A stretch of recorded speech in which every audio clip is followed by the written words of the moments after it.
Welcome to the annual town meeting preview show. Our annual town meeting is May 14th at 6 p.m. at the Monomoy Regional Middle School. I'm Jill Goldsmith, your town manager, and with me is Alex Halela, our finance director. And we're going to go through items in the warrant and give you a little more detail. So starting off is Article 1, is our annual town election. Our annual town election is Thursday, May 17th. Polls are open at 8 a.m., so don't forget to go out and vote. Moving right along, we'll go to Article 2, is accept the town's annual reports. The annual reports are online nowadays. We don't mail them out, and it's actually available now. So if you go onto the town's website at www.chatham-ma.gov, you can click on annual reports and not only see the 2017 annual report, but look back a number of years. All right, so we're moving right along. Prior year bills. I'm going to turn this over to Alex. Thank you, Jill. Prior year bills are bills that are received after the end of the fiscal year, which is June 30th, or invoices that were received for which no funds remained in that fiscal year. This year, we have 5 invoices that were received, totaling $38,272.14, and we'll be asking that the town approve the payment of these invoices as required by Mass General Law. This article requires a vote of 4/5 of town meeting, and the funding source for this is coming from free cash, so in other words, funds that were already turned back from last year and available. Great, thank you, Alex.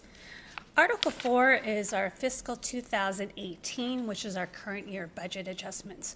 What are we going to see this year, Alex? Well, we're still working on that, Jill. As you know, we've had quite a few major disasters with nor'easters and snow events. So we'll look to see if we can transfer funds in to cover some of those deficits. But the selectmen did approve emergency expenditures for some of those events. So that will be coming right before town meeting as we continue to review what funds are available to fund any shortfalls. Great, thank you. I know we're looking forward to that. And to spring as well. All right. Article 5 is the fixed salaries of elected officials. This article sets the annual salary of our town moderator and our 5 members of the Board of Selectmen. Alex? Jill, the amounts for this is approved under this article. However, those are included in the operating budget article, which is Article 8. Okay. Thank you. So you're watching the 2018 annual town meeting preview show, and I'm Jill and Alex, and we're going through the warrant for the 2018 annual town meeting on May 14th. All right, so consolidated revolving funds is Article 6, and we're doing it a little differently this year because of the Municipal Modernization Act that was approved by Governor Baker. Alex? Yes, Jill. Last year, Governor Baker approved the Municipal Modernization Act, which only requires that town meeting approve the amount expended each year, as town meeting last year adopted a general bylaw for the different revolving funds. And the revolving funds are listed here under Article 6 with the balances as of both June 30th last year and December 31st, which is the current fiscal year. Again, we'll be asking that $40,000 be approved for the airport revolving fund, $8,000 for the Bassett House revolving fund, $70,000 for the inspectional services revolving fund, $5,000 for the recycling revolving fund, $5,000 for the Marconi Station revolving fund, which are the lease rentals for the houses, and $150,000 for the new waterways user fee revolving fund. Great, thank you. FinCom and the Board of Selectmen have actually been reviewing the budget since about July of this year. And throughout the very deliberative process with presentations and public information sessions, they then take a vote to make a recommendation at town meeting. So I'm pleased to report that both the Selectmen and the Finance Committee have voted unanimously to support this article. And you'll hear us mention that throughout the presentations today. All right, so now we're at Article 7, the Wood Waste Reclamation Facility Enterprise. And Alex, why is this an enterprise fund? This is an enterprise fund because it meets the requirement of being a financial assurance guarantee that was required by the Department of Environmental Protection for the stump dump that the town voted to purchase some years back. And the $25,000 provides that financial assurance that we will clean up the site should the current lessee not meet that obligation. Great, thank you. All right, so now we're getting into the heart of town meeting with regard to approving the FY 2019 operating budget. Fiscal year 2019 is July 1st, 2018 through June 30th, 2019, hence fiscal year 19. All right, so we have a couple of slides to go through as Alex talks us through this, and I do want to note that both the Board of Selectmen and the Finance Committee approved and recommended this article unanimously. Alex? Thank you, Jill. Article 8 is the town's FY 2019 operating budget. Again, the operating budget is derived from budget summits, the Board of Selectmen directive and goals, the review by the Finance Committee, taking into consideration the Summer Residence Advisory Committee, and also preserving our AAA bond rating. So for FY 2019, Article 8, the operating budget is coming in at $30,520,768. So that's coming in at $267,255, or 0.88% over FY 2018. You will notice in the warrant under Article 8, the FY 2018 voted amount is $30,009,772. However, there was a separate article for the CMEA collective bargaining agreement that was not incorporated in those numbers, but is incorporated in the numbers you see here with the 267,255 increase. So some of the differences in the FY 2019 operating budget, you'll see a 9% increase in general government because some of the technology increases have been moved into the operating budgets. The Board of Selectmen approved a school resource officer under public safety, so that is having a 3.35% increase. Another note is natural resources, an 8.69% increase due to the patrols on North Beach and the North Beach management to allow access to the outer beach. Moving on from the operating to the debt service, employee benefits, and the Finance Committee Reserve Fund and undistributed, which is also insurances, we have a decrease in debt service due to debt drop-off.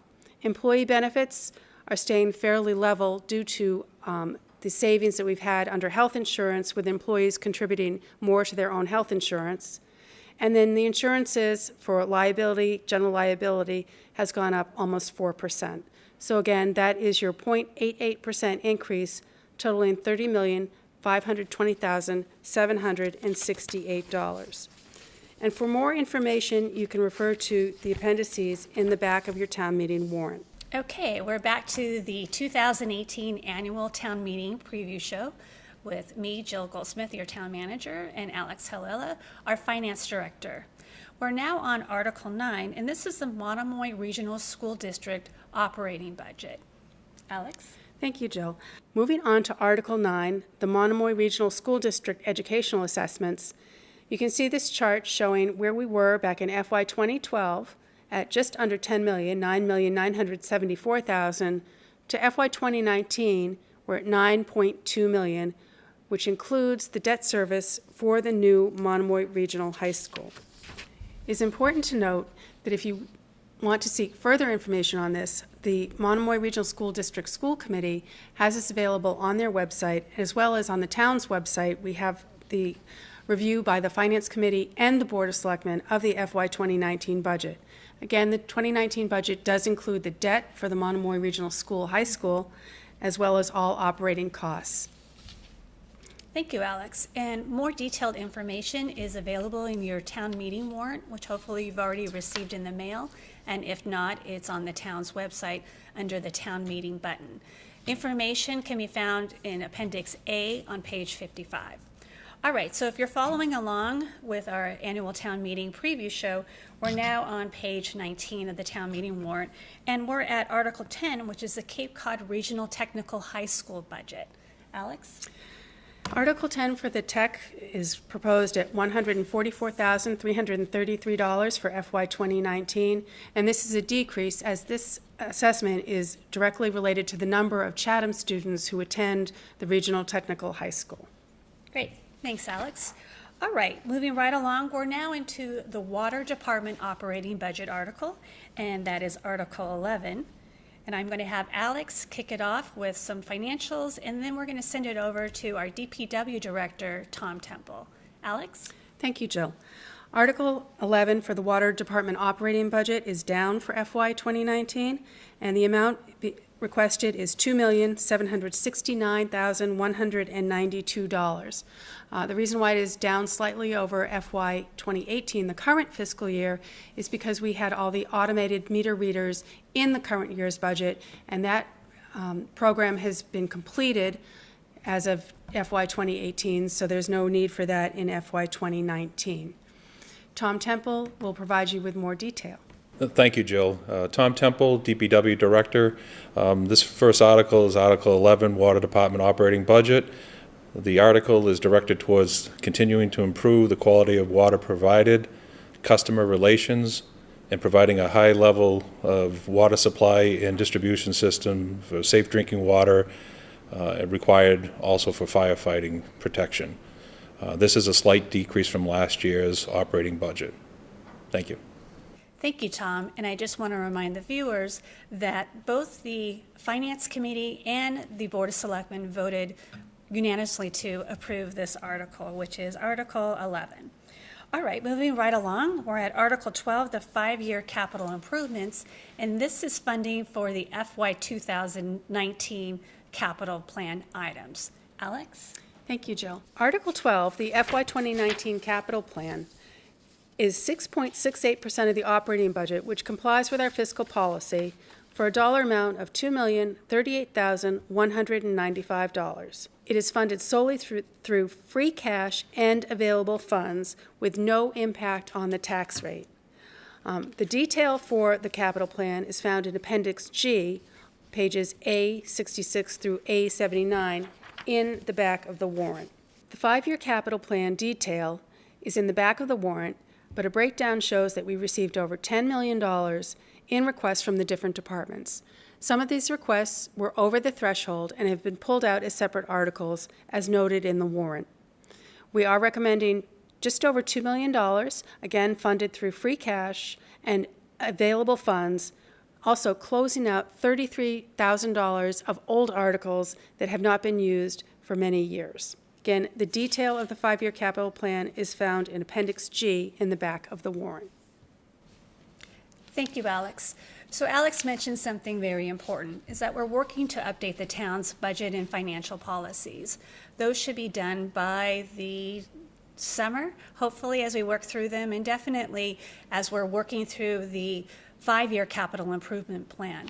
We received a grant from the state, and we're working with the Collins Center from UMass Boston to develop a comprehensive capital investment program that will include not only fleet vehicles, but also include investment into buildings and look at capital projects that we typically vote as separate articles on some universal review process for that. And that's something that both the Board of Selectmen and the Finance Committee had indicated as a priority. Some criteria to make sure that we're considering the entire financial management plan, not just each article on its own. So more to come on that, and you'll see it on the town's website. Okay. So now we're at Article 13, which is a placeholder for collective bargaining. As you may know, the town has 5 unions, and all of the contracts are due to expire on June 30th, 2018. If there are any cost items that require an appropriation, we'll put them forward as a motion at town meeting under Article 13. All right. So getting into the capital projects that I had just talked about is Article 14, and this is the Council on Aging Facility Feasibility Study for the conceptual design and cost estimate for the Council on Aging, pending a site selection. I'm going to turf it over to Alex to talk a little bit about the financials, and then we'll have Terry Whalen and Mandy speak a little bit more about it. Alex? Thank you, Jill. The funding source for this article is from the tax levy to raise and appropriate $100,000 to fund the study. Again, as Jill mentioned, this would be pending a site selection by the Board of Selectmen, so no funds will be expended until such a site is selected. Thanks, Jill. I'm Terry Whalen, Principal Projects and Operations Administrator. I'm Mandy Speakman, Director of the Chatham Council on Aging. and we're going to be reviewing Article 14, Council on Aging COA Facility Feasibility Study. Mandy is going to provide some context for this article. I will review the article specifics, and we'll wrap up with the details of this request. Thank you. In 2015, the Council on Aging commissioned a comprehensive community needs assessment. As we embarked on this assessment, we held community forums, key informant surveys, focus groups, written surveys for the summer residents, the entire population of Chatham, peer community comparisons, and demographic research. From this, in early 2016, the final report was published, and UMass was able to give us their key findings and recommendations. Using that information, we were able to work with consultant Dr. Kathleen Schatzberg to do some action planning and strategic planning.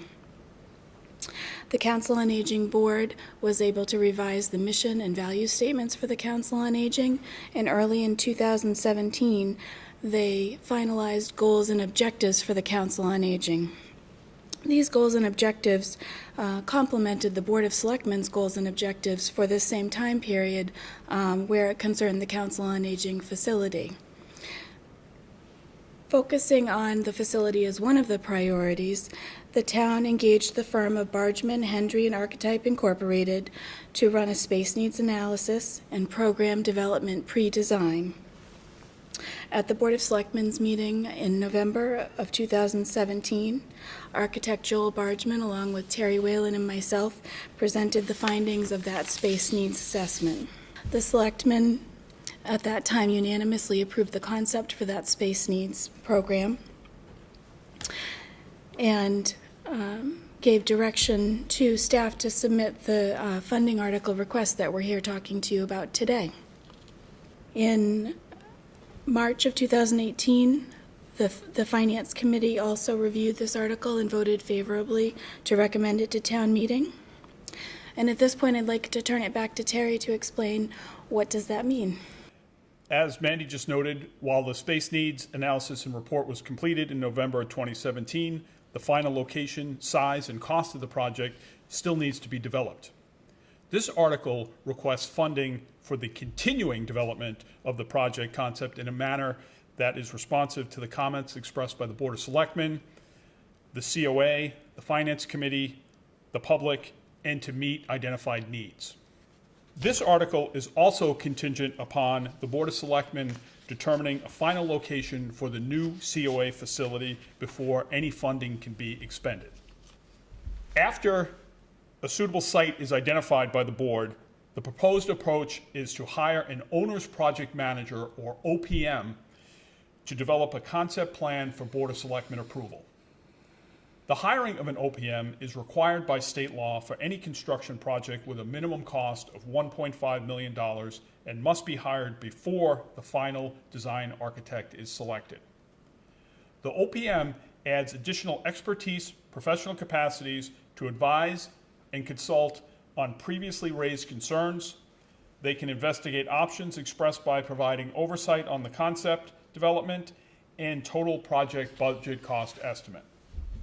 As I noted before, once a final site is selected and a concept plan developed with continued public input is approved by the board, a follow-up funding request for the production of construction documents and building construction will be presented at a subsequent town meeting for final project approval.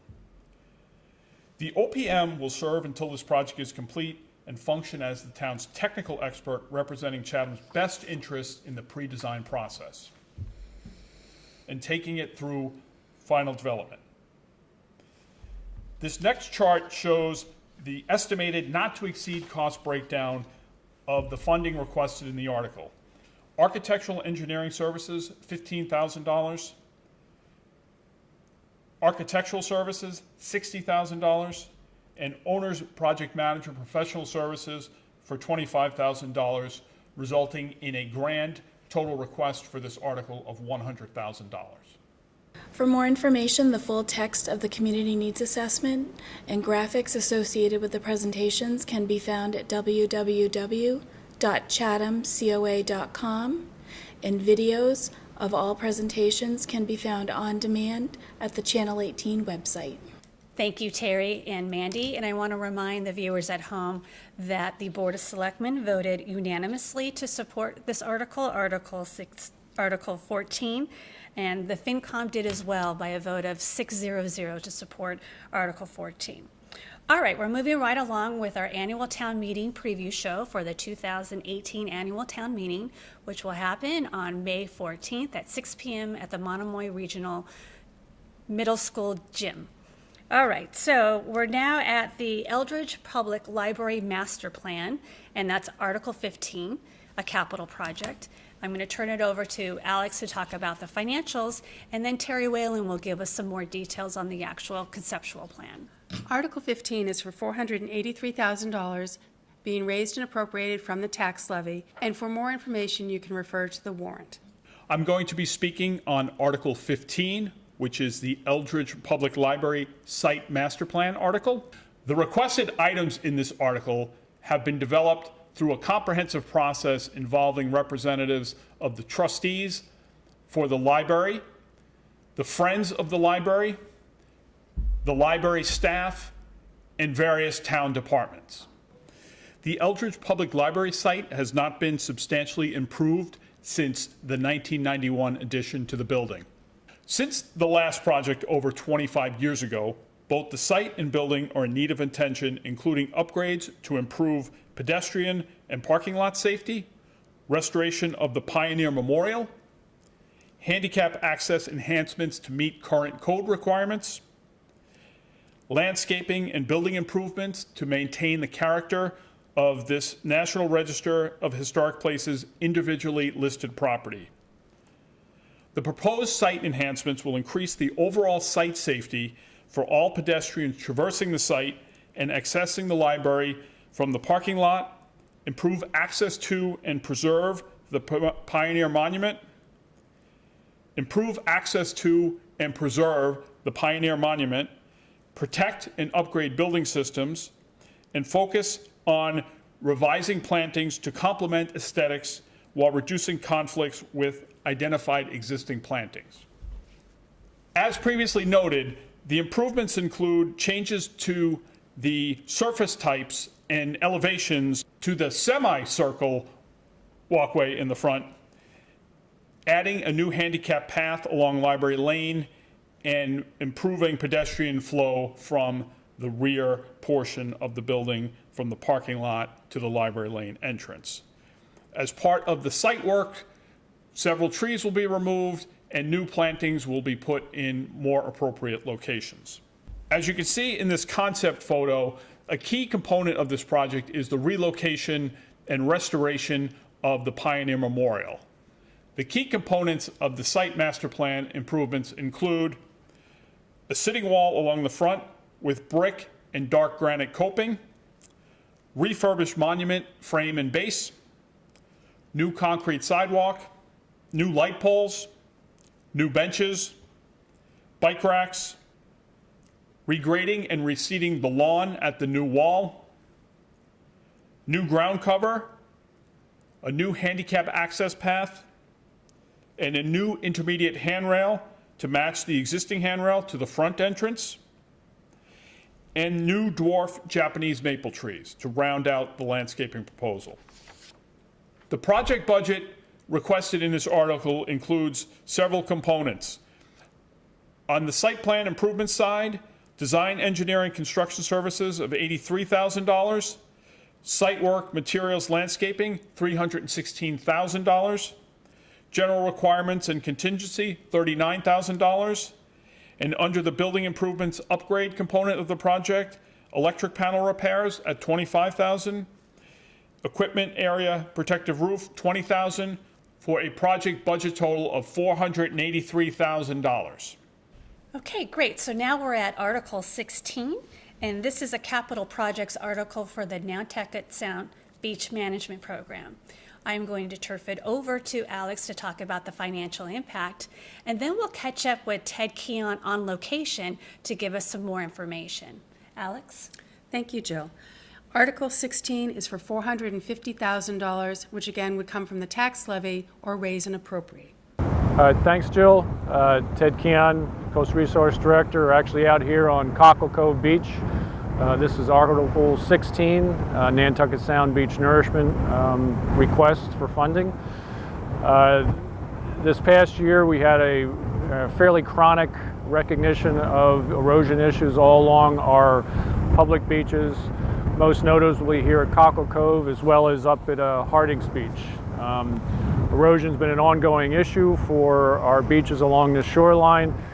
We've been doing periodic nourishment through our ongoing dredging operations, but this past year was really recognized that dredging for navigation and putting the sand on the beaches is not of sufficient quantity to really maintain the beaches in the manner that folks, wish they were.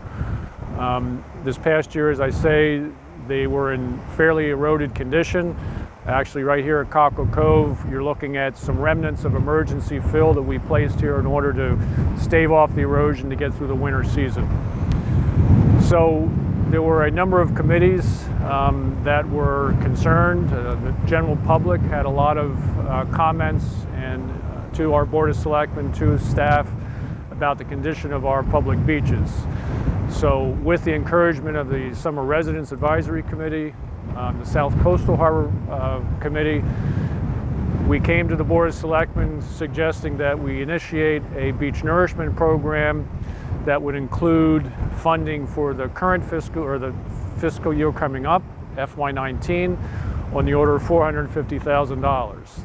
The goal is to obtain sand from the Federal Navigation Project entrance to Stage Harbor, and in addition, presumably do some dredging within the Morris Island Cut between Stage Harbor and what had been the Southway. That material would be brought. Logistically, we're not exactly sure how it would be broken down, but we'd bring material here to Cockle Cove and probably some at Harding's Beach as well. And then we'd be looking for funding in the subsequent year to do essentially the same kind of a project to finish off the initial phase of nourishment. The anticipated longevity of this project is probably 5 to 7 years. Again, it's fully recognized that this is not a one-time effort, that this, in order to stave off the ongoing erosion issues, we really need to do this on a repeated and constant basis. We will continue to do our dredging for navigation and use that sand as best as possible. But in addition to that, we will need to really begin a nourishment program for the purpose of providing sand on the beaches in order to really offset the ongoing erosion. Okay, so we're moving right along with our annual town meeting preview show. We're now on Article 17, and this is a capital project relating to the airport. I'm going to turn this over to Alex to give us a financial impact, and then Terry Whalen will give us some more details. Alex? Article 17 is for $111,250, which would be matching funds for federal grants up to $2.25 million to reconstruct the taxiway and the parallels and some of the signage and light improvements at the airport, which Terry will discuss in further detail. The money would be raised and appropriated through the tax levy. Thanks, Jill. I'm now going to be speaking on Article 17, which is for the Chatham Municipal Airport Parallel Taxiway Replacement. This article requests local share funding for a project at CQX to reconstruct, mark, sign, and light Parallel Taxiway A and the stub taxiways that serve the runway. This project has been identified on the federal fiscal year 2019 Federal State Airport Improvement Program, or AIP, which has been approved by the Chatham Airport Commission. The surface condition of the existing supporting taxiways are deteriorating and have been identified by both MassDOT and the FAA to need reconstruction to maintain safe conditions on the airfield for aviation services. Because this project is programmed on the AIP, it is eligible for federal and state funds at 90% and 5% respective shares of the total project cost. The town share of $111,250 is being requested in this article for the remaining 5% local share. This request leverages federal and state funding to offset the total project cost estimate of over $2.2 million. Okay, so now we're moving into the other portion of our annual town meeting that relates to general bylaw amendments. So right now, we're at Article 18, which is a new general bylaw amendment relating to balloons. I'm going to turn this over to Dr. Bob Duncanson to give us some more information. Bob? All right, well, thank you, Jill. I'm Dr. Robert Duncanson, your Director of Health and Natural Resources, and I'm going to speak to some of the articles relating to our natural environment here in Chatham. The first article is Article 18, and this is a new addition to the general bylaw, which would ban the sale or use or release of balloons in the town of Chatham. This is probably something you may have heard about in the press. There's been a lot of discussion recently about the release of balloons filled with helium or other lighter than air gases that are released and then become a problem environmentally. They become trash because when you release them, they go up into the atmosphere and they'll either deflate or they'll burst, and they fall back as both trash as well as presenting a threat to marine and other wildlife. So a number of communities have banned their sale within their town limits.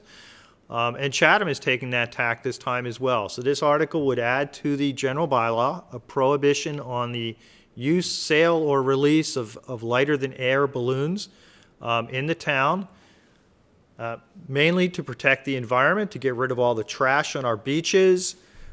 We find a lot of deflated balloons. We find a lot of partial balloons with the string still attached. And that creates a lot of trash in both open spaces, our beaches, our parks, and just general around town. And then in addition, these balloons are also a major problem for marine life. A lot of sea turtles and other organisms mistake them for jellyfish, and then they try to eat them, and they either get caught in their digestive tract and they die, or because these balloons have no real nutritional value, they starve to death, thinking that they've got a full stomach, or in reality, they have nothing but a stomach of plastic or mylar or some other kind of material. Mylar balloons have also been implicated in power outages. When they float up, if they get caught in power lines in the right place, they can actually short out power lines. And so that's another reason not to release them into the environment. So this bylaw change would prohibit the sale or use of in the town of Chatham. It would also prohibit the release. I know some people like to release them when they have birthdays or weddings. But that just causes the myriad of problems that I just discussed. And so this bylaw would prohibit their release. The bylaw would allow things like weather balloons and balloons released by government or scientific organizations. Some of you may remember last summer there was some balloons that were used to monitor great white sharks up in Orleans. This bylaw would allow those continued uses because those are under controlled conditions and they're generally not released back into the environment except for weather balloons. But they're a much different type of material, much larger in scope. The bylaw also would not prohibit the use of dirigibles and airships, other lighter than air aircraft that may come to Chatham and be at the Chatham airport for events and things like that. There's also dirigibles used to monitor the whales out in Cape Cod Bay. So this bylaw would not prohibit those kinds of uses that are done under very controlled conditions. So that's a quick synopsis of Article 18, a change to the general bylaw to prohibit the use of and release of lighter than air balloons in the town of Chatham. Thank you, Bob. I just want to announce the votes for Article 18. Both the Finance Committee and the Board of Selectmen voted to approve this article unanimously. All right, so we're moving right along with our annual town meeting preview show. As you can see, we still use paper to prepare for this, but through the magic of Channel 18, it makes it all come together. So very pleased with that. We're now on Article 19, which is actually a revote of a general bylaw amendment that was approved at a previous town meeting. And this relates to the tax title payment agreement bylaw, which is Chapter 60, Section 62A. And I am going to turn this over to Alex to give a brief description. Thank you. Thank you, Jill. Mass General Law, Chapter 60, Section 62A, would allow for a property owner who is in tax title, in other words, payment has not been made on taxes for several years, and now they are accruing interest at 16%. Acceptance of this bylaw would allow up to 50% of the interest to be waived upon payment of 25% of the total outstanding amount, and allow the homeowner up to 5 years to come to a payment plan with the treasurer and pay it off within 5 years. So again, it's some relief to the taxpayer and allowing people to stay here in town. This did pass, as Jill said, last year by town meeting. However, the Attorney General and the Department of Revenue had some questions on it, so that is why you see it again this year. Great. Thank you, Alex. And if you're following along in your town meeting warrant, we're on page 32 and just finished Article 19. All right, so now we are at Article 20, which is a general bylaw amendment, a new one, prohibiting marijuana establishments. I'm going to turf this over to our Community Development Director, Katie Donovan, to give us some more information on this. Katie? Well, thank you, Jill. I'm Katie Donovan, the Director of Community Development for the Town of Chatham. Article 20 relates to the adoption of a general bylaw to prohibit the operation of recreational marijuana establishments and marijuana retailers within the town. On November 8th of 2016, the voters of the Commonwealth approved a law allowing the non-medical cultivation, distribution, possession, and use of marijuana for recreational purposes. This law, as subsequently amended by the Massachusetts legislature, allows towns that did not vote in favor of the law to regulate the activities within their town through the adoption of bylaws.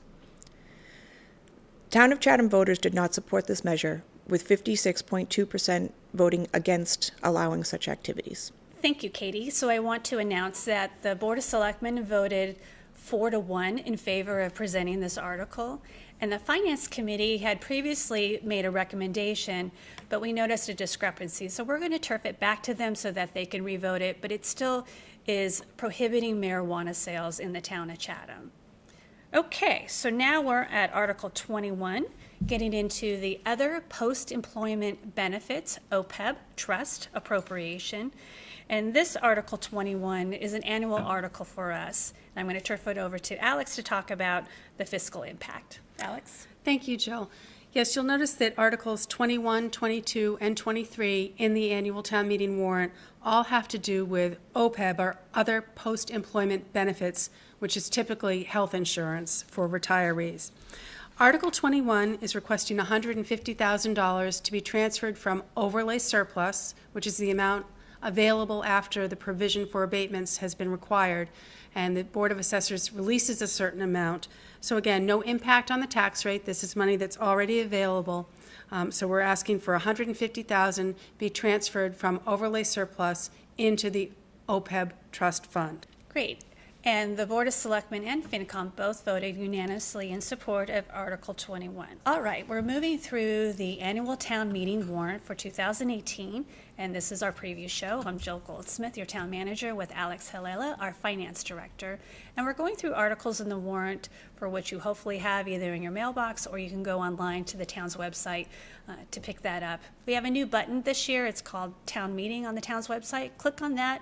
We'll have the warrant and any other documentation that we feel that the voters need to make informed decisions. So we're now moving along with the other post-employment benefits home rule petitions. This is Article 22 and 23. And a home rule petition is a piece of legislation, essentially, that town meeting will approve, and then it gets sent up to the state legislature for a vote, which becomes law. So I'm going to turn it over to Alex to talk about Articles 22 and 23. She has a cool PowerPoint presentation, and then I'll report the votes on it when she's done. Alex? Articles 21, 22, and 23 have to do with the town's other post-employment benefits trust liability. As you may be aware, our OPEB liability is for those items, other post-employment benefits such as health insurance, nothing to do with retiree insurance. So I'll run through a little bit of what OPEB is and where we are and what these three articles are addressing. So again, OPEB is our other post-employment benefits.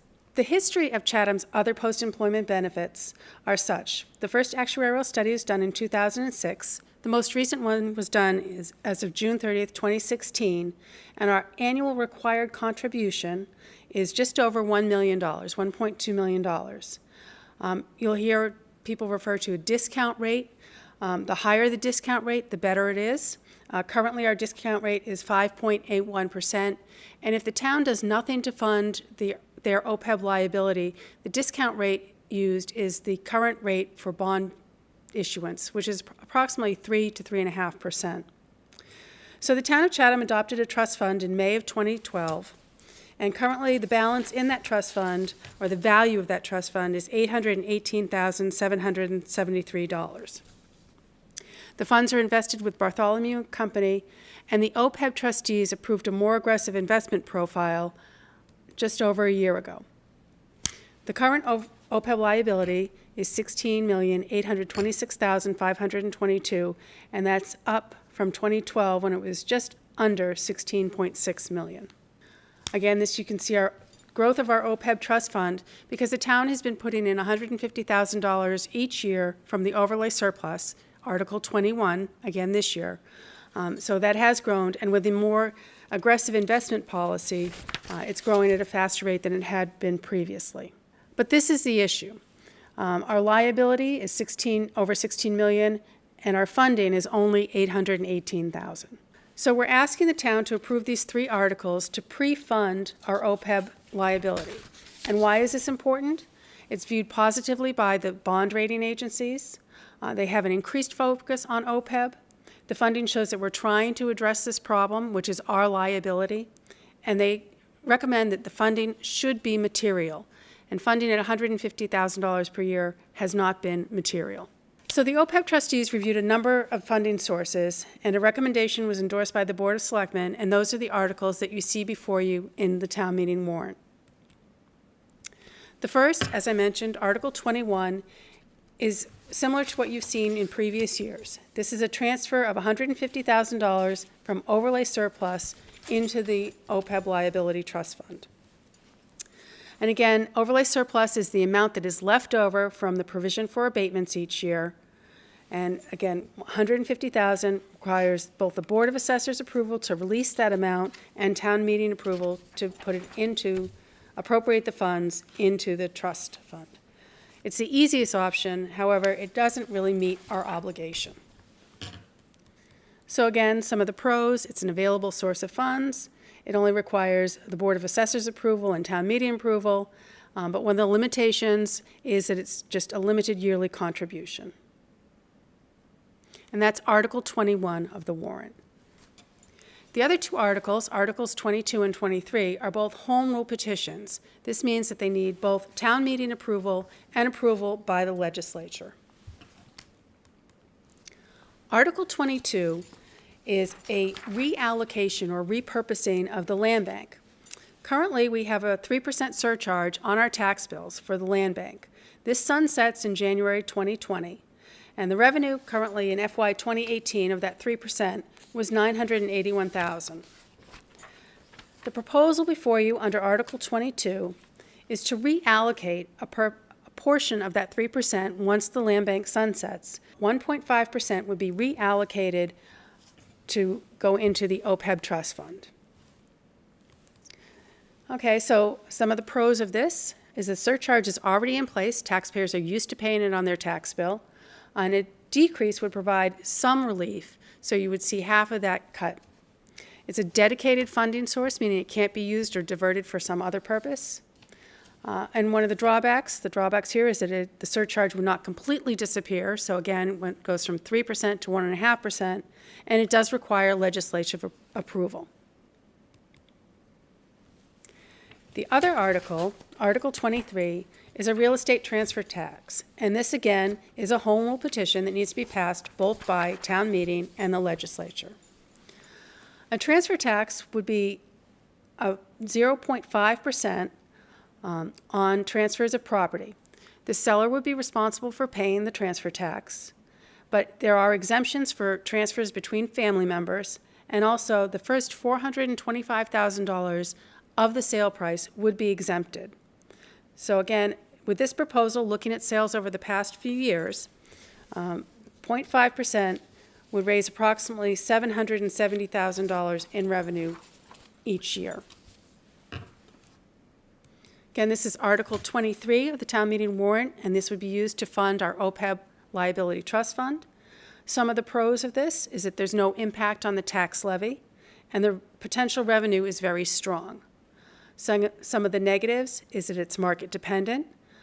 We don't think there will be an impact, but it may have an impact on real estate, and it does require legislative approval. And it's important to note that both Articles 22 and 23 have a sunset clause. So after 10 years, or once we have met our obligation, whichever comes first, both of these will go away. And these are being presented sort of as a combination platter. So we're looking at why a combination? Well, if all three options are enacted, Chatham can meet its obligation in just under 12 years. If only the land bank and the overlay surplus are adopted, it would take us 25.9 years. With the transfer tax and the overlay, it's 18 years.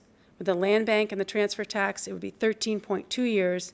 And if we keep on doing what we're doing with the overlay surplus alone, it would take us over 100 years to meet our obligation. And if you'd like more information, a complete presentation was given to the Board of Selectmen at their meeting on February 12, 2018. Please go to Channel 18's archives and click on that to find more information if you so desire. Great. So the vote to recommend by the Board of Selectmen for Article 22 was unanimous, and the same for the Finance Committee. Article 23, relating to the home rule petition for real estate transfer tax, a percentage of that was approved unanimously by the Board of Selectmen and by a vote of 4-2 by Finance Committee. All right, so we're going to continue on with the 2018 Annual Town Meeting warrant. We are now at Article 24. And this article relates to an appropriation of funds to continue with the town's advocacy for the Monomoy Western Boundary legislation that clarifies the boundary. That's currently H.R. 1157. We have hired a great team. We have a consultant in Washington, D.C. Myself and various selectmen have gone to D.C. to lobby on behalf of this important piece of legislation, and this funding will continue with those efforts. Currently requested is $85,000. The Board of Selectmen voted 4-0 unanimously to support this article, and the Finance Committee vote was 6-0-1 with one abstention, and this will be funded through the tax levy. All right, so we're moving on to water capital. Water mains. This is Article 25. And I'm going to turn it over to Alex to talk about the fiscal impact, and then Tom Temple, our Director of Public Works, will give us more information on this. Article 25, Alex. Thank you, Jill. Article 25 for the water mains is $1 million, which is coming from the available funds of the Water Department. So again, no impact for this article on the water rates or on the tax rate. Again, it's available funds within the Water Department. Thank you, Jill. Article 25, Water Project, Water Mains. This article is directed towards the replacement of old, undersized water mains and portions of water services located within the town's right-of-way layout. These water main improvements consist of replacing smaller mains that may be made of lead, steel, copper. The replacement of these water mains also can help conserve water. By replacing these, we don't have the chance of potential water main breaks or service breaks and leaks that would ultimately draw down our water supply. All right, thank you, Tom. And the Board of Selectmen voted unanimously to support this article, as well as the Finance Committee. All right, so continuing on with the Tom Temple DPW show, we have Article 26 for water capital for a Vector truck. I'm going to turn this over to Alex to talk about the financial impact, and then our DPW Director, Tom Temple, will give us more information. Alex? Thank you, Jill.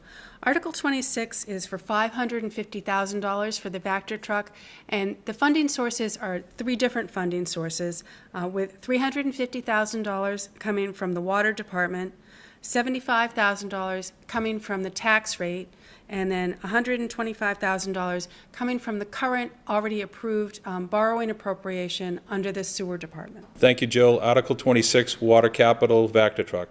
This piece of equipment is a multi-division piece of equipment that can be used between the Water Division, Sewer Division, and Highway Divisions. This piece of equipment can be used during water main breaks in areas that are sensitive for cleaning out the trench area and being able to clean out hydrant gates, water gates, as well as jet and clean and flush our sewer distribution system, as well as cleaning out catch basins, drain manholes, and drain lines that could be clogged with the high-pressure jetting that would be involved with this. This piece of equipment can also be used during storm events for minor flooding areas that we can clean up intersections similar to what we've done on Main Street and Morris Island Road. Thanks, Tom. All right, now we're at Article 27, again, with our water capital, and this is design and engineering for wells 10 and 11. I'll ask Alex to give us the financial impact, and then our DPW Director, Tom Temple, will give us some more information. Alex? Thanks, Jill. Article 27, $125,000, again, coming from the available funds within the Water Department or the Water Fund. These are leftover funds remaining from revenues raised previously. Again, no impact on the tax levy. Thank you, Jill. Article 27, Water Capital, Wells 10 and 11, Plans and Specifications. These funds, $125,000, would be earmarked for advancing the engineering design, concepts, and investigation for wells 10 and 11. The intent is to be able to provide the connection and be able to do the design so we can connect the wells 10 and 11 through the new water treatment facility and the necessary permitting associated through Mass DEP. Thank you, Tom. All right, so we're moving right along with our annual town meeting warrant. We're doing the 2018 annual town preview show, and right now we're working through the water capital items. So we're currently on Article 28, Water Capital Design and Engineering for the Bridge Street water mains. I'm going to ask Alex to give us the financial impact and funding source, and then our DPW Director, Tom Temple, will give us more information. Alex? Thank you, Jill. $150,000 for the design and engineering for the water mains on Bridge Street would come from the available funds of the Water Department. Again, no impact on water rates or the tax levy at this time. Thank you, Jill. Article 28, Water Capital, Design and Engineering, Bridge Street Water Mains. This funding would be necessary for the design and engineering associated with the recent water main break off of Bridge Street, which is adjacent to the Mitchell River Bridge.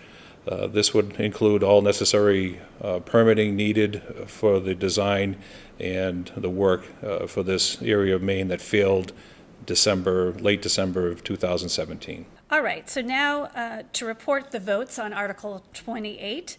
This is the water capital for the design and engineering of the Bridge Street water mains. The board voted for, the Board of Selectmen voted for 0-0, and FinCom voted to support it 6-0-0. All right, so now we're moving on to Article 29, continuing with our water capital articles, and this is for SCADA. It's, of course, I have to look at my notes, supervisory control and data acquisition. I'm going to turn it over to Alex to talk about the financial impact and funding source, and our DPW Director, Tom Temple, will give us more information. Alex? Thank you, Jill. The $290,000 for the SCADA would come from the available funds of the Water Department. And again, with all these articles that we've just reviewed coming from the available funds, there still is over $1 million left in available funds of the Water Department. So we feel comfortable that all these can be used and funded and approved by town meeting without impacting that available balance. Thank you, Joe. Article 29, Water Capital SCADA. Supervisory control and data acquisition. This equipment is over 20 years old. We had an evaluation that was done in 2016 for the SCADA system, showed many deficiencies, aging equipment, antiquated technology, upgrades that were needed to software and hardware, and associated data points that were also needed.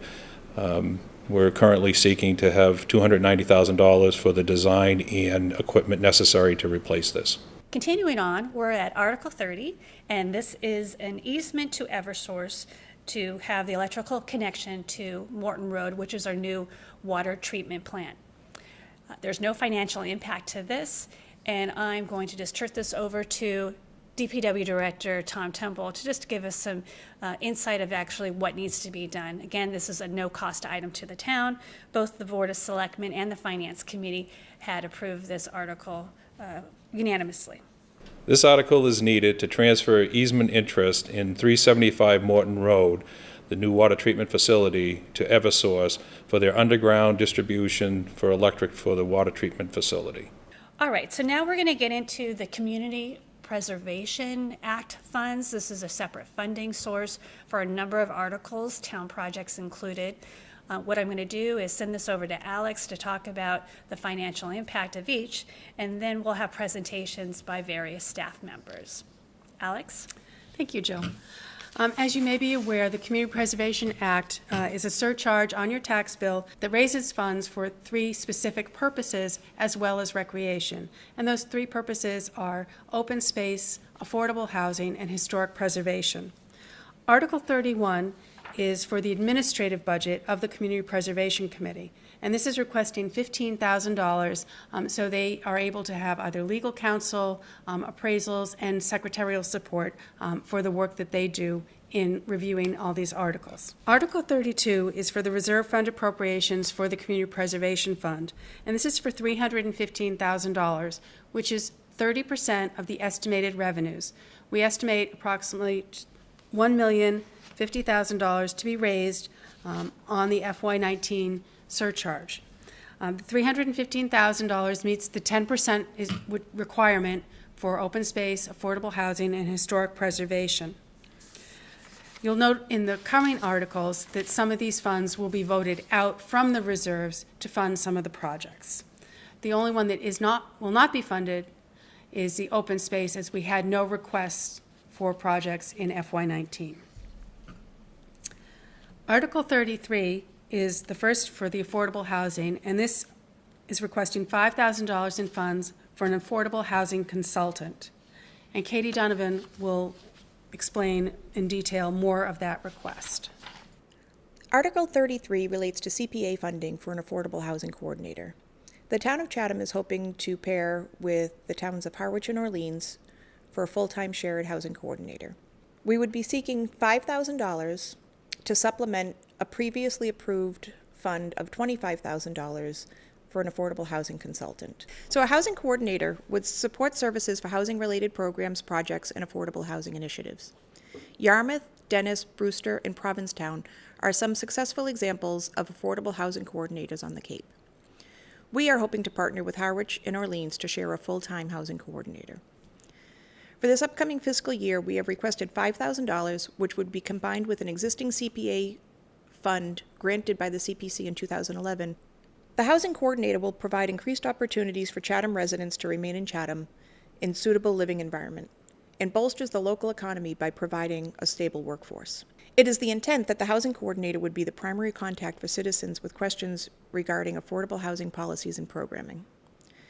There are a number of affordable housing programs that are available to towns. This person would be intimately knowledgeable with these programs and be able to provide useful information to support our citizens. The intent is for this to be an ongoing project, which would mean that we would be returning to CPC with an annual funding request. Article 34 is requesting $100,000 to be transferred from the Community Preservation Reserves into the Affordable Housing Trust Fund. The Affordable Housing Trust Fund would allow the trustees to act should a piece of land become available. Alex, what's the current balance in the Affordable Housing Trust Fund? The current balance in the Affordable Housing Trust Fund is just under $670,000, which, as you know, in Chatham, may not be able to purchase a piece of land for affordable housing. Great, so this funding will go a long way for us. Article 34 relates to the Affordable Housing Trust Fund. The Affordable Housing Trust Fund was created by town meeting in 2006.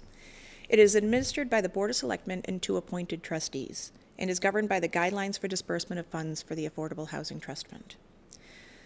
The request this year is for $100,000 to be appropriated into that fund as an annual allocation. This fund allows the town to respond to opportunities within the housing market in a time-sensitive and efficient manner, without having to wait for town meeting approval. The current balance in the Affordable Housing Trust Fund, as of January 31st, 2018, is $669,775. Article 35 relates to the Town of Chatham's Housing Production Plan. We are seeking $10,000 in Community Preservation Act funding for the town's update of their housing production plan. This article will update the town's housing production plan, which was last done in 2013. Housing production plans must be updated every 5 years and approved by the Department of Housing and Community Development. The Housing Production Plan provides guidance to help the town meet the housing needs of the community, as well as to get closer to the 10% state-mandated affordability threshold, which allows the town to deny inappropriate comprehensive permit applications without the developer's ability to appeal the decision, thus gaining greater local control over housing development. A housing production plan is also a great guide to focus our efforts on future housing needs. We can look at it as a guide for programs that we're trying to implement in the future. Great, thank you, Katie. So continuing along with the Community Preservation Act funded articles and our Director of Community Development, Katie Donovan, to give us some more information. So we're on Article 36, and this is the Community Preservation Housing by Down Payment. It's quite a mouthful. We're going to turn it over to Katie to give us an explanation, and the funding amount requested is $200,000. Katie? Article 36 relates to a housing buy-down program. The Chatham Housing Authority is requesting $200,000 in CPA funding in order to keep the affordable homes in town affordable. The chop houses and several of the other affordable homes and condos were purchased under a deed restriction that was based on a percentage of the market price of the homes. As property prices have increased, the resale price has reached the maximum amount that is considered affordable. In the most recent affordable home sales, the price was such that only families at the very top of the income guidelines could apply.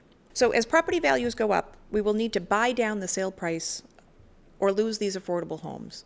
The new deed restriction is now based on the area median income and not a percentage of the market value, ensuring that these homes will stay affordable in the future. So actually, the community preservation articles that we just reviewed, 33, 34, 35, and 36, have been unanimously favorably recommended by the Board of Selectmen, the FinCom, as well as the Community Preservation Committee. All right, so now we're on Article 37 of the annual town meeting warrant. May 14th is our town meeting. And this is a Cape Housing Institute. I'm going to turf it over to Alex to talk about the funding request, and then our Director of Community Development, Katie Donovan, will give us some more details on this. Alex? Thank you, Jill. This is requesting $15,000 that would come from the Community Preservation Fund balance to fund this program. And currently, the fund balance in the CPC is just over $1.5 million. Article 37 relates to the Community Development Partnership's request for community preservation funds for the Cape Housing Institute. The Community Development Partnership is a nonprofit community development corporation serving the 8 towns of the Lower Cape. Their array of programs create opportunities for people to live, work, and thrive on the Lower Cape. They support small businesses and nurture entrepreneurship through training, technical assistance, and access to capital through 4 microloan programs.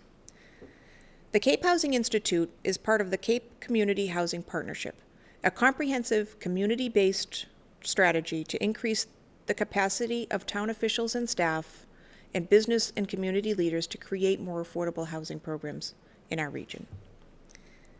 The Community Development Partnership is requesting $15,000 in community preservation funding to support Year 2 of the Cape Housing Institute.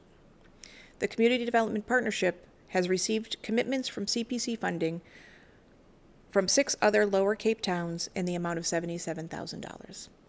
Provincetown has approved their request at their Springtown meeting. Great, thank you. So now we're on Article 38, continuing with the Community Preservation Act funded items.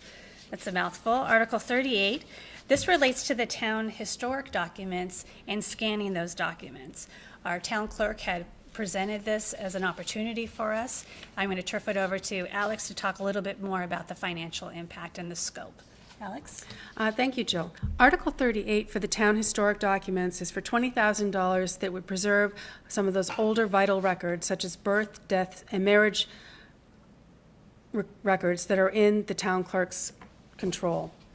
Again, $20,000 would be coming from the historic preservation reserves to fund the preservation of these vital records.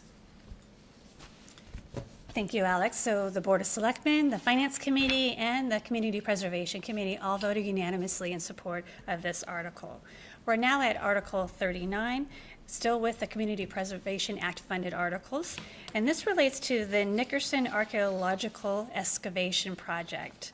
I'm going to turn it over to Alex just to give us a little more detail about that. Alex? Thank you. This article is requesting $48,000 for funding the Nickerson Homesite Archaeological Dig, which was started back in 2016 with preliminary digs and continued in 2017. All the items that are found during the excavation will be cataloged, and the archaeologist is prepared to give lectures at the Eldridge Public Library on what was found, and these will be available to the public to view at the Nickerson Family Association Homestead.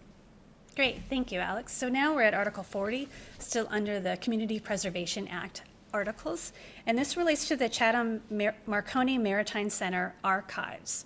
I'm going to give it to Alex to talk a little bit more about the project and its funding source. Alex? Thank you. Article 40 for the Chatham Marconi Maritime Center archives is requesting $16,000.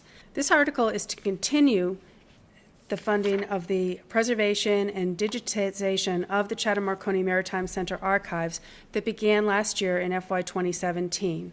Additional documents have been donated and received by the center, which is added to the project, and thus this request. Great, thank you, Alex. All right, so we're moving right along, continuing on with our Community Preservation Act funded articles, and we are at Article 41. And this is a town project to fund the Marconi Historic District Tower, Antenna, Field Assessment, and Building Structure Protection. I'm going to give this to Alex to talk a little bit about the funding source and the scope of the project. Alex? Thank you, Jill. Again, as Jill mentioned, this is a town-owned project, and this is for $20,000 to do an assessment of the tower and the antenna field at the Marconi Center, as well as to see if there are protective measures that can be taken to ensure the integrity of the buildings at the Marconi Garage and Powerhouse location. Thank you, Alex, for the background. I'm now going to turn it over to Terry Whalen, who's our Principal Projects Administrator for the town of Chatham, in charge of facilities, and he's going to give us a few visuals on what this project entails. Terry? The Marconi RCA National Register District, to which this article pertains to, includes a review of the contributing structures in the district. They include the lattice towers and the antenna field located to the north of the site, heading up the hill just outside the National Register District.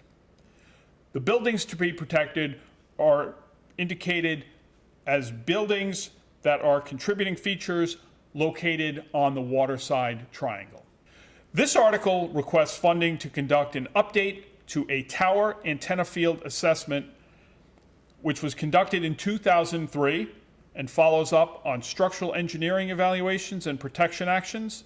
Another component of this project is to install vehicle protection measures, bollards, and railings to protect the historic buildings and structures in areas used for parking to access Riders Cove on the waterside triangle. The funding requested to complete this project includes a conditions assessment update budget for $10,000, structural engineering services of $30,000, and vehicle protection measures of $10,000 for a total project budget of $50,000.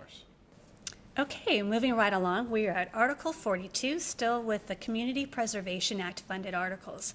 This article relates to the Pioneer Memorial, and we had talked a little bit about this because of the location is at the Eldridge Public Library. This is a smaller component relating to the historical relevance of the Pioneer Memorial.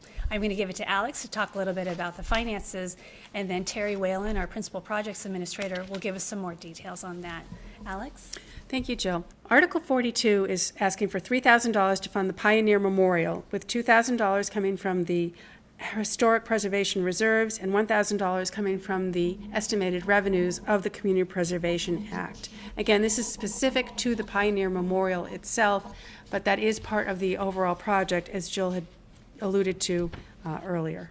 I'm now going to speak on Article 42, which is a Community Preservation Act article for the Pioneer Memorial at the Eldridge Public Library. This article seeks funding for the restoration and historic preservation of the Pioneer Memorial Monument, which is located near the entrance along Main Street to the Eldridge Public Library. This article is related to Article 15, which I introduced earlier, And the funding for this project of $3,000 will be limited to the actual restoration and placement of the monument on the wall that was requested within Article 15. Great. Thank you, Alex and Terry. So we just finished looking at the Community Preservation Act articles relating to historical preservation. Now we're going to move into the recreation category. So we're now on Article 43, which is the purchase of 45 Bridge Street Landing. This is a landing across from 90 Bridge Street and has been used for recreational purposes for many years. I'm going to turn it over to Alex to talk about the finances, and then we'll have Dr. Bob Duncanson give us some more information about the actual site. Alex? Thank you, Jill. Article 43 for the purchase of this property is $262,500, which would fund the purchase as well as some upgrades to the property, which Dr. Bob will explain shortly. Funds are coming from the Community Preservation Fund balance, which currently has over $1.2 million in reserves. Okay, now we're moving on to Article 43, and this is a Community Preservation Act article for the purchase of the Bridge Street Landing.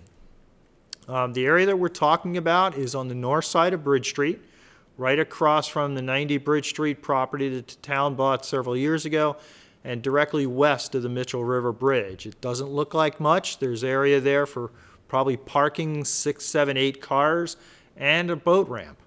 The town has actually leased this property from the private property owner since at least the 1950s. There was actually a town meeting article in the 1950s to do some improvements, mainly to the landing area. And so the town's been leasing it on pretty much a yearly basis for almost the last 50 plus years. And we've always had an interest in acquiring the property from sale or donation from the property owners, but up until recently they were unwilling.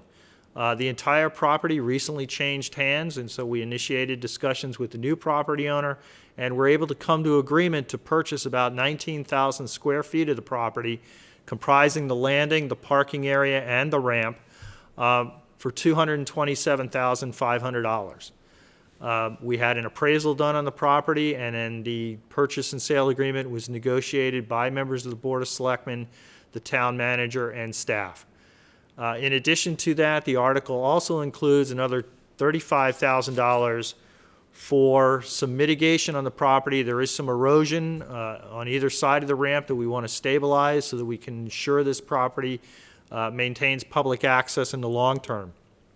It's been used quite extensively for either shell fishermen accessing the flats in Mitchell River, getting access to their boats. It's used quite a bit by canoers and kayakers who, want to go into Mitchell River and up into Little Mill Pond and Mill Pond. So it's pretty heavily used in the summer, and that's why the town's had a significant interest in acquiring the property for many years. So we're very grateful to the current property owner who agreed to sell it to us. It will require an approval not required plan with the planning board to basically subdivide off the 19,000 square feet the town will be purchasing, and that's currently underway and would be completed upon an affirmative town meeting vote. So that's Article 43, the purchase of the Bridge Street Landing on Bridge Street. Great. Thank you, Dr. Bob. Thank you, Alex. I do want to report that the quantum vote for this particular article, because it's the acquisition of land, requires a 2/3 vote at town meeting. All right, so we're continuing on with the recreation category of the Community Preservation Act funded articles. We're now at Article 44, and this relates to the 4th tee improvement at the Chatham Links Golf Course. I'm going to give it over to Alex to talk a little bit more about the finances, and then Dan Tobin, our Director of Parks and Recreation, will give some more details. Alex? Thank you. This is requesting $65,000 for the replacement of the 4th tee at the Seaside Links Municipal Golf Course, which would replace the artificial grass with natural grass as well as some other improvements. Again, $65,000 coming from the Community Preservation Fund balance. Thank you, Jill. My name is Dan Tobin. I'm the Director of Parks and Recreation for the town, and I also serve as the liaison to the Golf Advisory Committee, which oversees the management of the golf course and also has an interest in capital improvements to the course. Article 44 is a capital improvement to the 4th tees at the course. Currently, they are synthetic, almost like a AstroTurf type surface. This will be to turn them into regular grass tees like you would have on a regular golf course. This requires some expansion of the tees, as well as the introduction of water so that they can be maintained throughout the season. There is a little bit of construction that needs to be done in order to maintain the integrity, because these tees are built into a bank, and so there's a little bit of structural construction around the perimeter to retain the material that supports those. Okay, thank you, Alex. Thank you, Dan. Continuing on with the recreation category of the Community Preservation Act funded articles, we're at Article 45, and this is improvement to the 2nd and 9th tees at the Chatham Seaside Links Golf Course. I'm going to ask Alex to give us some more information on the finances, and then Dan Tobin, Director of Parks and Recreation, can give us some more details. Alex? Thank you, Jill. This is requesting $6,575, which would be a supplement to the amount that was approved at May 2017 annual town meeting of $12,500. When the Golf Course Committee went out to bid on this project, the original estimate did not include what was known as prevailing wage rates. So the bids came in over the appropriation, thus the necessity to come back for town meeting this year asking for the additional $6,575,000 coming from the Community Preservation Fund balance. Article 45 is for work on a women's and seniors tees at 2nd and 9th holes. This was funded last year in part. The reason the work wasn't completed just yet is that what wasn't figured was the cost of prevailing wages that need to be paid as part of the construction for this work. So these funds just provide that additional funding necessary to cover the prevailing wage costs of doing this particular project. And that will be for new women's and senior tees constructed at the 2nd and 9th holes, as well as an access way from the 8th green up to the 9th woman and seniors tee on the golf course. All right. Thank you, Alex. Thank you, Dan. I wanted to report the vote for Article 45. Again, the Board of Selectmen voted unanimously to support the article. FinCom voted 6-1-0, and the Community Preservation Committee voted unanimously to support it. All right, so now we're at the last article under the Community Preservation Act funded articles, and still under recreation, and this is the Veterans Fields Bleachers Project. I'm going to turn it over to Alex to give us some information about the finances, and then Dan Tobin, our Director of Parks and Recreation, will give us some more details. Alex? Thank you, Jill. Article 46 is requesting $450,000 for the improvements at Veterans Field, which include the bleachers. Again, Veterans Field is a town property, so this is for a town project. Again, $450,000 coming from the Community Preservation Fund estimated revenues. And the final article is a reconstruction of new bleachers at the Veterans Baseball Field and a new backstop behind the home plate and dugout areas there to protect spectators from balls. The existing bleachers were put in the mid-'60s. They have served a long and very valuable time at the ball field, but to meet the modern requirements for accessibility and safety, we need to upgrade those bleachers to make them compliant with that. And this will also put in a safety netting system that will and certainly help with spectator viewing, as well as providing the necessary protection for spectators at the ball field attending. That won't significantly alter the look of the area, or isn't going to expand into additional areas and be in any significant way larger, but it will have accessibility for both handicapped individuals to get to viewing, as well as good, safe access for all visitors that are coming to the ball field and using that particular area. Okay, thank you. All right, so now we're getting a little bit away from our financial articles, those having been done, and we're going to touch upon Article 47. It's the amendment to the sewer regulations. Again, there's no fiscal impact to this. I'm going to send this over to Dr. Bob Duncanson to talk a little bit more about it. Bob? Next article that we have is Article 47, and this proposes some changes to the rules and regulations of the sewer department. We're basically doing this to clarify a couple of areas in the sewer department. As you know, we're 10 years into a 30-year plan to sewer the entire town of Chatham.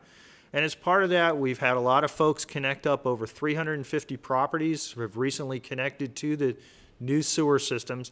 And as we go through that process, occasionally issues comes up, or primarily clarifications of the existing rules and regulations. And so on the basis of that, we've proposed to make some changes. These changes have been reviewed by the Water and Sewer Advisory Committee, and they've given their green light to them. And they basically encompass primarily two different areas. The first area is and these are in Article 3, Section 6. The first has to do with the sewer connection from an individual house out to the sewer main in the street. And if the only thing that's being served by that sewer line is a single-family residential house, then the sewer line only needs to be 4 inches in diameter. And that's the same size piping that would be used for a septic system.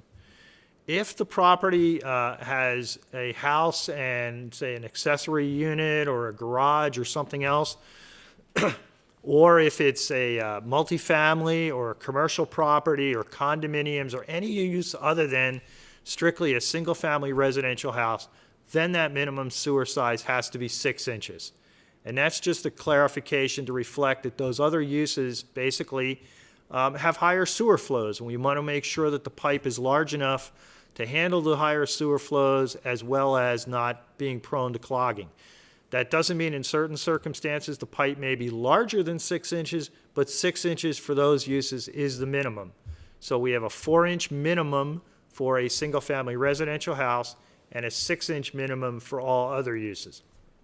So that was kind of the first clarification. The second clarification has to do with the need for manholes versus cleanouts. Manholes are larger precast concrete structures, generally 4 feet in diameter, anywhere from 6 to 8 feet deep.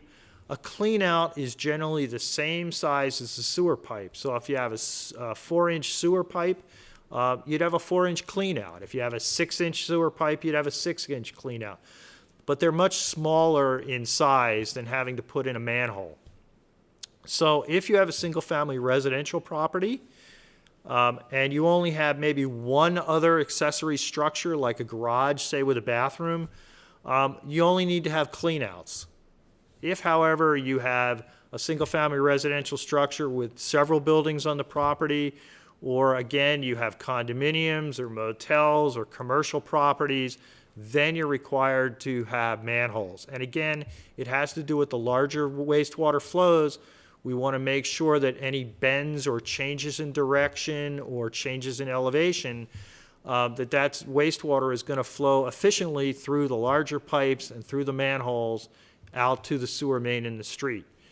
The use of the manholes also provides an easier way to clean out those larger pipes. If you have small diameter pipes with cleanouts, it's a little bit more difficult to clean them out, although it shouldn't be problematic for something like a single-family residential house.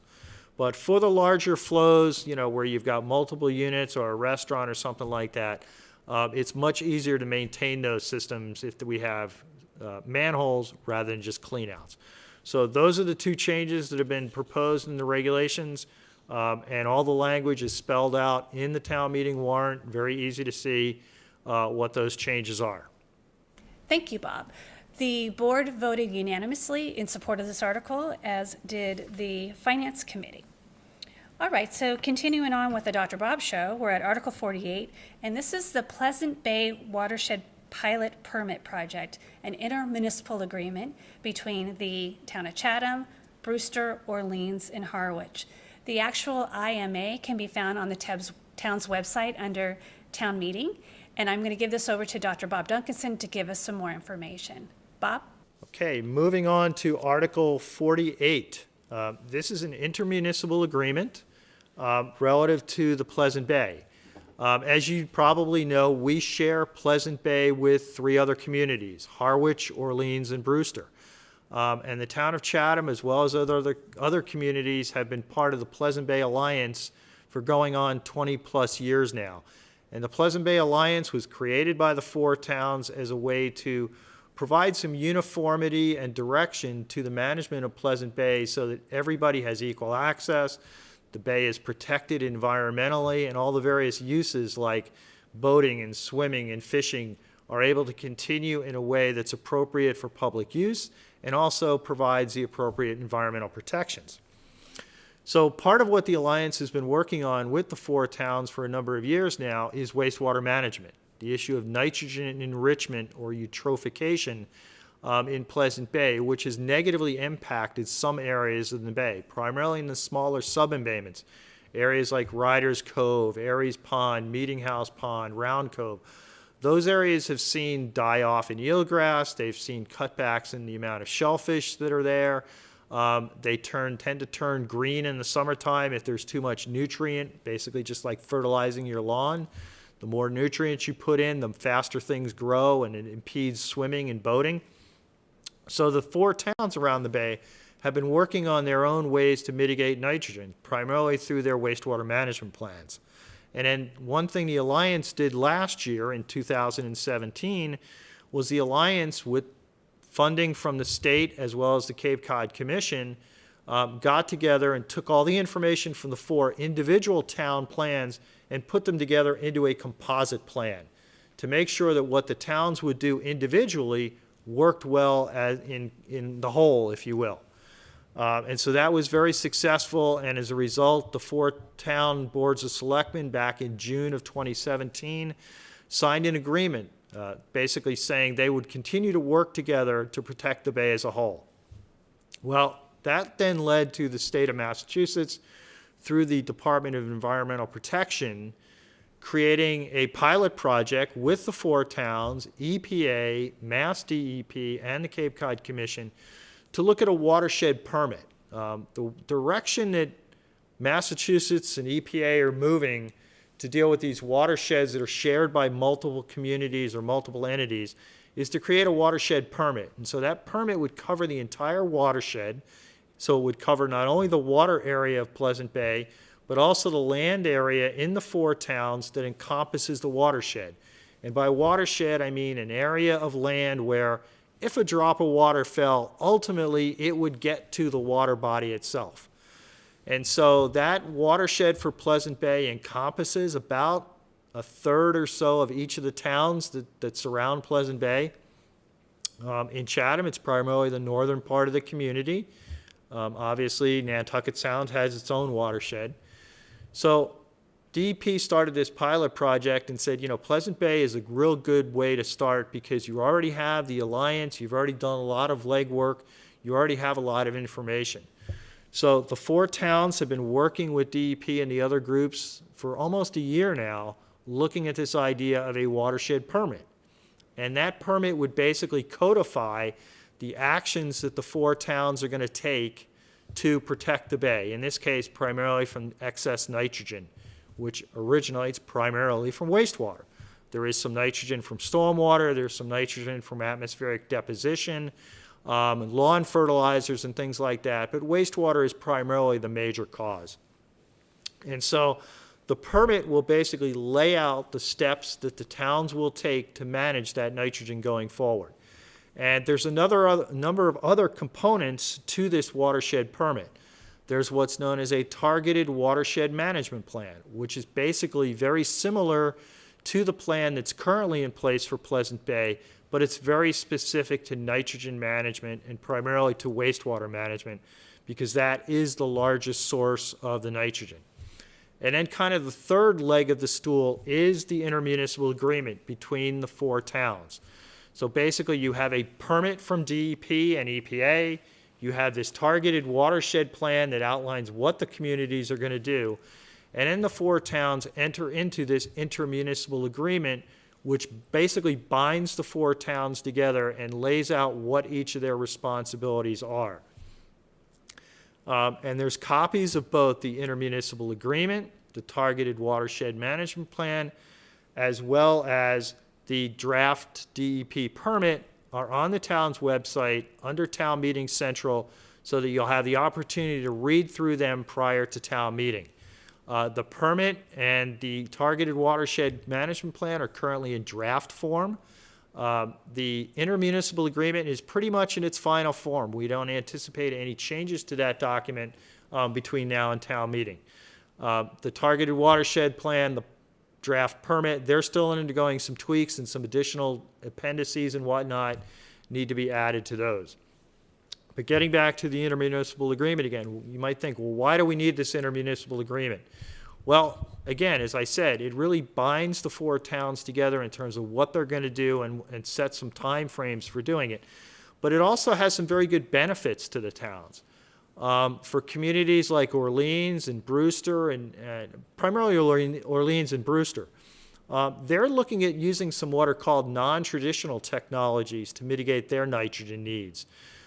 Chatham and Harwich are taking primarily a traditional route. We're using sewers to mitigate our wastewater nitrogen. But in Orleans and Brewster, they're looking at things like advanced septic systems. Orleans is looking at using shellfish in some respects, things like permeable reactive barriers, so things other than what we traditionally would think of in terms of sewers. So by having a permit, it allows those towns to use some of those other technologies.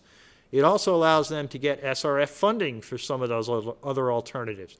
Primarily in Massachusetts, SRF funding, or state revolving loan, basically zero interest or low interest loans from the state to provide funding to the towns to implement these wastewater measures.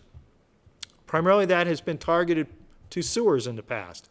But under a watershed permit, you'll be able to get, or towns will be able to get, SRF funding for some of these more non-traditional technologies. It also provides for a community like Chatham, who are really using the traditional technologies, it provides some additional points in the SRF process. The SRF is competitive. It's done on the basis of a point scale for your type of project and how you meet certain criteria.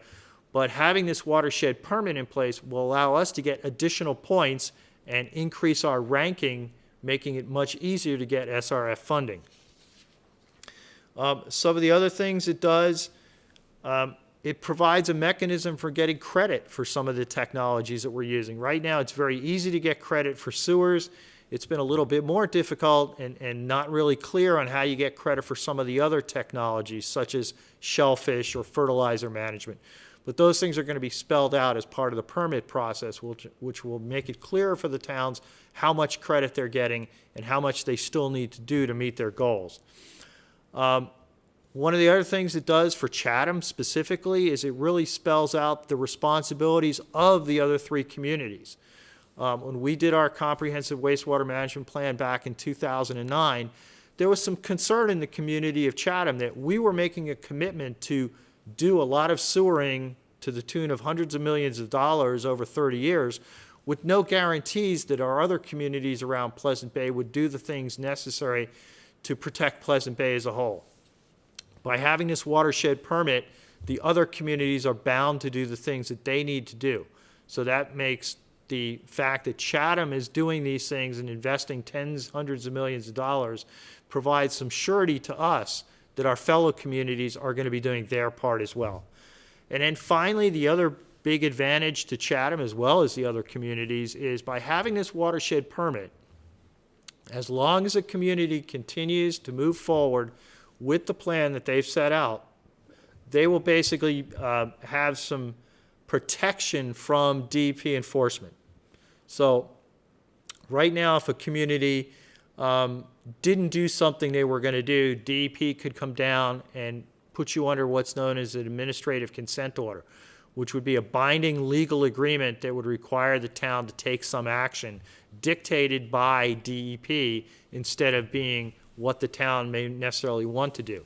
By having this watershed permit, Chatham and the other communities would basically be protected from DEP's enforcement actions as long as they continue to move forward with what they've outlined to do in their comprehensive wastewater management plan, and they continue to do what's outlined in the targeted watershed management plan. So that, again, is another good advantage to the town of Chatham, along with the increased SRF funding potentials for us as we continue to move forward with our plan. So that was Article 48, the intermunicipal agreement for the Pleasant Bay pilot project. Okay, thank you, Dr. Bob. So now continuing on, and this is our last article of the 2018 annual town meeting warrant. This is Article 49, and it's a memorandum of agreement for the Pleasant Bay Alliance Resource Management Plan. And I'm going to send this to Dr. Bob Duncanson to give us some more details. Bob? Okay, and then the last item that I wanted to talk about tonight, and actually the last article in town meeting's warrant, is Article 49, the Memorandum of Agreement for the Pleasant Bay Resource Management Plan. As I described in Article 48, Chatham has been part of the Pleasant Bay Alliance for going on 20 plus years now. And the Alliance was originally formed to produce and then implement a resource management plan for Pleasant Bay. Pleasant Bay is an ACEC, an area of critical environmental concern. That's a state designation for an environment in the Commonwealth of Massachusetts that has a lot of high value, both environmentally as well as to the Commonwealth community. So it has a lot of public use. In this case, we have a lot of boating, fishing, swimming. So a lot of important things that the Commonwealth wants to protect, both the public uses as well as the environment. So by designating an area of a critical environmental concern, it provides a higher level of environmental protection. So when you go to do projects within an ACEC, you have to meet higher standards because you want to really make sure that those projects are done appropriately and provide the best protection they can, both for the environment as well as maintaining public uses. So the four towns got together and created a resource management plan back in 1998. That resource management plan is updated every 5 years, so it's due in 2018 for an update. And so the Pleasant Bay Alliance put together an updated plan at the beginning of 2018. That plan went out for public comment. Some public comments were received. The plan was tweaked, and then it's ultimately brought to the town meeting of each of the four member towns, so Chatham, Harwich, Brewster, and Orleans. Along with that, we also bring to the town meetings the memorandum of agreement that creates the alliance. So basically sets up that intergovernmental body among the four towns to oversee the implementation of the resource management plan.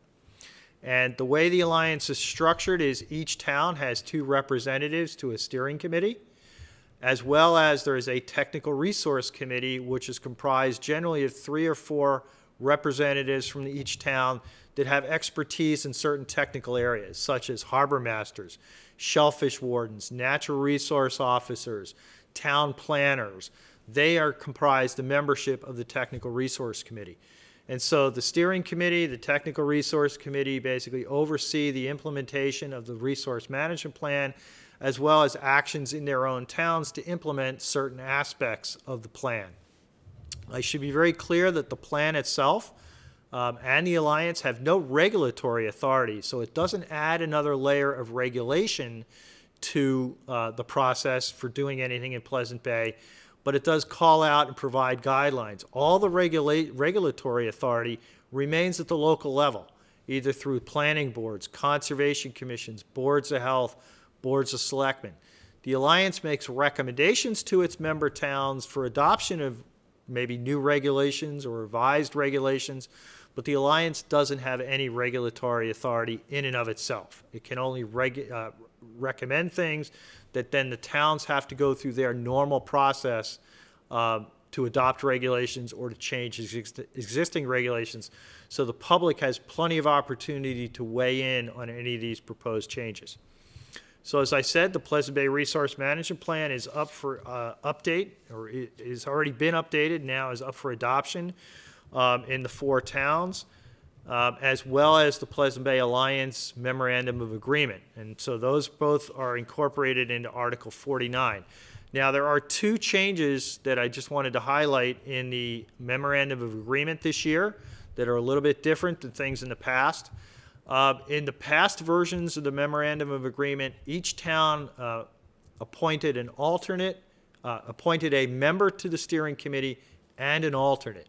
And so if the member was not present, the alternate could vote and business would continue. In this juncture, at this time, We're proposing to change that structure so each town would have 2 appointees.